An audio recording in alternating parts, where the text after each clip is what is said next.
Assalamualaikum warahmatullahi wabarakatuh. Bina. Waalaikumsalam warahmatullahi wabarakatuh. Apa kabarnya hari ini? Alhamdulillah baik Pak Dedi. Alhamdulillah. Bu Ina, sebelum kita melaksanakan observasi kelas, kita akan melaksanakan percakapan pra observasi kelas dulu. Pada hari ini Ibu Ina akan melaksanakan pembelajaran dengan tujuan pembelajaran apa, Bu Ina? Ya baik Pak Dedi, hari ini saya akan memberikan materi tentang sel volta, di mana untuk materi hari ini punya 3 tujuan pembelajaran. Yang pertama, memahami bagaimana reaksi redoks berhubungan dengan sel volta untuk menentukan mana katode dan mana anode.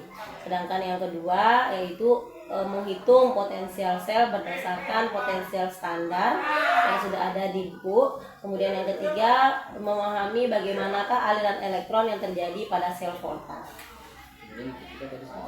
Memahami aliran elektron pada sel volta. Saya. Dari ketiga tujuan pembelajaran yang akan dicapai nantinya di pembelajaran, area pengembangan yang hendak dicapai apa, Bu? Area pengembangan yang hendak saya capai untuk hari ini adalah area kognitif, di mana pada materi ini akan ada perhitungan, kemudian ada materi yang memang membutuhkan penalaran karena ada hubungan antara pembelajaran sebelumnya tentang reaksi redoks dengan sel volta. Kemudian kira-kira ini strategi yang dipersiapkan oleh Ibu Ina untuk pembelajaran pada hari ini apa? Oke, sebelum pembelajaran ini saya mulai, pada pertemuan sebelumnya saya sudah membagi siswa dalam satu kelas itu ke dalam beberapa kelompok. Jadi bergantung bagaimana cara mereka belajar. Jadi saya sesuaikan, saya bagi kelompoknya dalam 4 kelompok. Kemudian saya sudah mempersiapkan LKPD untuk saya bagikan hari ini tentang materi pembelajaran tentang sel volta. Untuk pembagian kelompok? Pembagian kelompoknya ini sudah berdasarkan pembelajaran yang berdiferensiasi. Jadi masing-masing kelompok itu sudah berdasarkan bagaimana cara mereka belajar. Kayak belajar. Saya ya belajarnya, betul Pak. Kemudian model yang digunakan kira-kira apa? Model pembelajaran hari ini adalah PBL. Ya, karena nanti akan saya berikan masalah tentang sel volta, kemudian bagaimana nanti siswa dalam kelompok itu berdiskusi menyelesaikan masalah. Problem based learning sebagai model pembelajarannya. Betul Pak. Siap.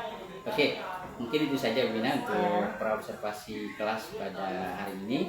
Mudah-mudahan pelaksanaan pembelajarannya lancar, kemudian tujuan pembelajarannya tercapai. Amin Pak, terima kasih. Assalamualaikum warahmatullahi wabarakatuh. Waalaikumsalam warahmatullahi wabarakatuh.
hari ini kami akan melaksanakan sesi percakapan pasca observasi kelas. Saya sendiri Dedi Irwansyah SPD, kemudian teman sejawat saya Ibu Sukaina SPD, kemudian Ibu Pipi, Ibu Eka Leilani SPD. Kita akan memulai untuk percakapan pasca observasi kelas yang telah dilaksanakan observasi kelas pekan kemarin. Baik Bu Ina, apa kabarnya hari ini? Alhamdulillah baik Pak. Bagaimana perasaan setelah melaksanakan observasi kelas kemarin? Alhamdulillah bisa melaksanakan pembelajaran dengan baik dan hasilnya alhamdulillah. Alhamdulillah. Terkait dengan area pengembangan kemarin Bina, bagaimana ketercapaian tujuan pembelajaran dan area pengembangan yang dilaksanakan kemarin? Yang pengembangan yang dilaksanakan kemarin kan pengembangan kognitif. Iya. Kemarin sudah saya memberikan LKPD yang dikerjakan secara berkelompok, kemudian disusul dengan ada tugas secara mandiri. Alhamdulillah dari hasil pekerjaan siswa hampir rata-rata dari setiap kelompok sudah memahami materi yang diajarkan. Alhamdulillah ya.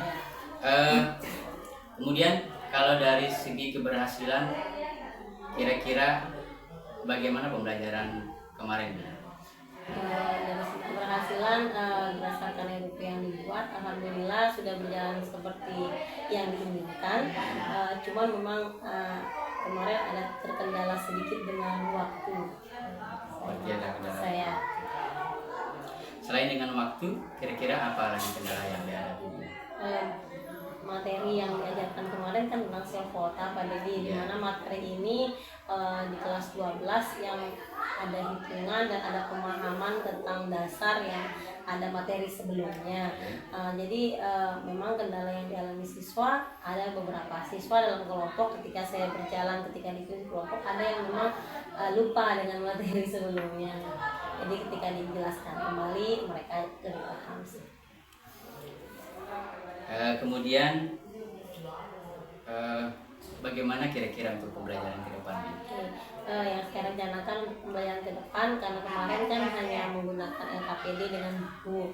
Kemudian saat mungkin pembelajaran ke depannya, karena ini self quota menggambar tentang alat elektron, kemungkinan mungkin pembelajaran selanjutnya saya akan menggunakan pembelajaran dengan audio visual, karena di situ akan lebih jelas bagaimana proses yang terjadi. Karena kemarin saya tidak mempersiapkan media pembelajaran yang ada audio visual, jadi hanya yang visual saja, jadi audionya nggak kedengaran. Oke, ini menjadi catatan di saya terutama. Mudah-mudahan untuk kedepannya saya tunggu di media pembelajaran yang lebih menarik lagi, terutama sehingga penyampaian materi kepada siswa tentunya lebih bermakna. Tentunya ini berdasarkan atas kebutuhan belajar dari siswa kita. Ketika sudah terpenuhi, alhamdulillah nanti pasti pembelajaran yang kita laksanakan akan berjalan dengan baik. Kira-kira apa harapan Bina di dalam pelaksanaan observasi yang kita laksanakan dari kemarin, kemudian observasi dan pasca observasi kali ini? Harapan saya setiap ada observasi seperti ini kita jadi nambah ilmu, jadi nambah pengalaman. Harapan saya sering-seringlah walaupun tidak ada jadwal observasi bisa tetap dipantau agar kita juga para Bapak Ibu guru ngerti apa yang menjadi kelemahan kami ketika mengajar. Terima kasih Bina. Mungkin selanjutnya umpan balik dari Pipi terhadap apa yang kita laksanakan pada hari ini. Terima kasih Pak Dedi, Ibu. Tentunya pada saat proses saya tidak mendapat pengertian, tapi sejauh pelaksanaan percakapan pasca observasi itu saya sudah berjalan dengan baik. Pak Dedi sudah menanyakan tadi, dimulai dengan perasaan, ya, kabar, memulai suatu percakapan dengan hangat gitu, kemudian menanyakan tentang tujuan pembelajaran apakah tercapai pada pelaksanaan observasi kemarin. Itu tentunya menjadi fokus yang paling sangat penting dalam proses observasi pasca observasi ini. Kemudian masuk kepada tahapan memasukkan Pak Dedi sudah melakukan coaching juga di situ ya, karena di sini saya melihat Pak Dedi menanyakan kendala-kendala, kemudian sampai kepada tindak lanjut yang ingin dicapai oleh guru dan harapan guru ke depannya. Nah, di situ juga ada komitmen antara yang diobservasi dengan yang melakukan observasi tentang bagaimana tindak lanjut ke depannya sehingga dapat memperbaiki proses pembelajaran yang sudah dilakukan, yang akan dilakukan ke depan. Itu sedikit dari saya, jadi saya rasa itu harus baik ya Adek. Terima kasih mungkin itu. Terima kasih Bu Bibi atas umpan baliknya, dan terima kasih Mina atas kerjasamanya selama praobservasi, observasi dan pasca observasi pada hari ini. Demikian video pembicaraan atau percakapan pasca observasi kelas dari saya, Bapak Dedi Irwansyah SPD, kemudian Ibu Sukaina SPD dan Ibu Eka Lailani SPD. Demikian, wassalamualaikum warahmatullahi wabarakatuh. Waalaikumsalam.